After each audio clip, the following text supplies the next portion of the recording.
Sebelum kamu nonton video ini, jangan lupa subscribe untuk konten edukasi lainnya. Selamat menonton.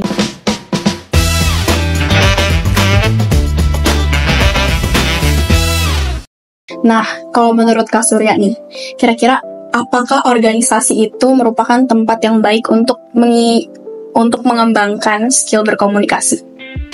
Tentu saja. Kenapa? Karena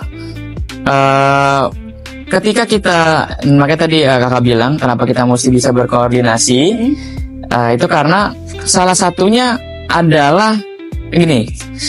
Kenapa kita di dalam organisasi harus berkoordinasi? Karena agar tidak terciptanya miskomunikasi. Betul. Miskomunikasi. Sehingga apa yang sebenarnya lagi nggak bisa kita lakuin, anak-anak yang lain bisa ngelakuin.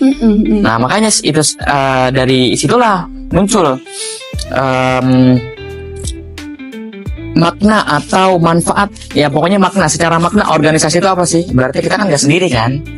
Jadi kita harus bisa koordinasi dengan yang lain, harus bisa komunikasi. Dan kalau kakak bilang apakah organisasi itu melatih skill komunikasi, tentu saja. Dari mulai kita seperti ini coba, kita kan sebenarnya melatih komunikasi, gimana caranya kita berkomunikasi. Gitu. Ada saran dan motivasi nggak dari kakak untuk siswa-siswi yang mau masuk OSIS atau mau mencalonkan diri menjadi ketua atau wakil ketua BES? Ini kakak bisa bilang sendiri di sini, kalau yang mau masuk ketua OSIS atau ketua BES, tolong jangan AFK setelah masuk ketua OSIS. Setelah masuk OSIS, jangan AFK. Dan untuk kalian yang pengen jadi ketua OSIS, harus dilatih lagi skill public speaking dan koordinasinya. Itu dia.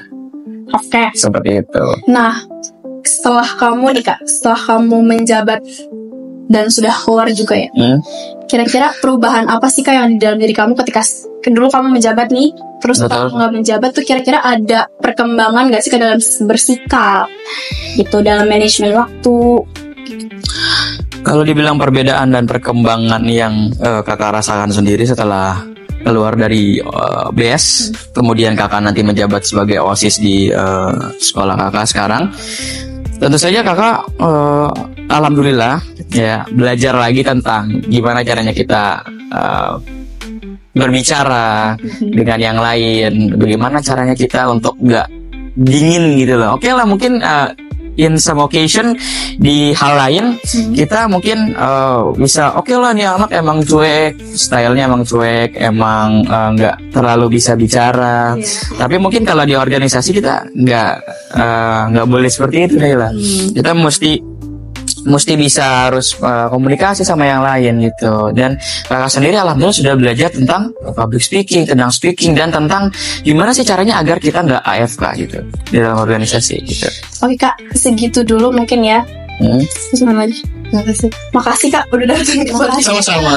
Udah ngasih motivasi, tips. Memberikan jawaban. Iya. Oke. Makasih. Assalamualaikum Kak. Waalaikumsalam.